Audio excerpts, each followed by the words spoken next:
Summit County Fire Code has changed, and that includes your backyard fire pit. Phil Lindeman, Krystal, 93 News. First, peaceful protests continue this week in the Colorado High Country as locals march in solidarity with the Black Lives Matter movement. On Monday, Breckenridge Police Chief Jim Baird addressed hundreds who marched down Main Street Breck. The fact that all of you went down and you did what you did, those voices will be heard, far more than what you see going on in other parts of the country. Breck Councilman Dick Carleton was there, marching with and listening to demonstrators. It's important to me. I grew up in the South and unfortunately saw the racism and protests firsthand. He stayed in Blue River Plaza to hear locals from the Latino, African American, and LGBTQ communities, like Alexandria of Breck. I live right up the way, and I honestly was like, 2 people are going to be here.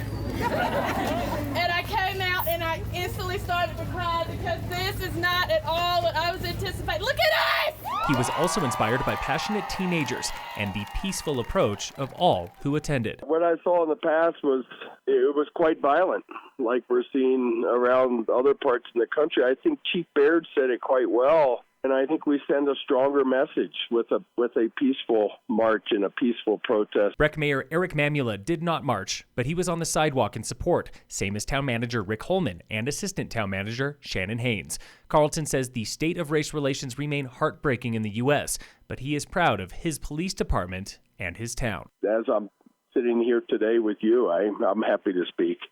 And I think all of council is. Today is a peaceful protest in Vail Village, starting at 6, the second there since Sunday. That one drew about 50 people. Earlier today, Eagle County Sheriff, Colorado State Patrol, and police departments in Eagle County released a 760-word statement showing solidarity with demonstrators and supporting their right to peaceful assembly. The statement, posted to Twitter, is titled, "Together We Stand for the Rights of All," and covers George Floyd, COVID, and local immigrant rights. It concludes, quote, "We realize respect goes both ways. We are here for you." This week on the State of Summit, Summit's fire code has changed. Here is what you need to know. 2 big ones as we looked at the defensible space, otherwise known as fire mitigation, and then burn permits. So that was driven from the Board of County Commissioners and our local councils. That was Kim McDonald, Fire Marshal for Summit Fire and EMS. He and colleagues like Jay Nelson with Red, White, and Blue Fire reviewed the International Fire Code late last year, adding rules specific to our neck of the woods. Nelson on burn permits. Recreational or backyard campfires. They are now required to be permitted throughout Summit County. That includes towns and unincorporated county. More than 600 people have applied for permits, which require a fire screen, nearby water or extinguisher, permanent structure like concrete, and an inspection through department websites. It's very easy to register for Community Connect, and that permit application is right in Community Connect. The second change is defensible space, the buffer between your home and the forest. McDonald. Our ultimate goal is to make sure that we're protecting our community.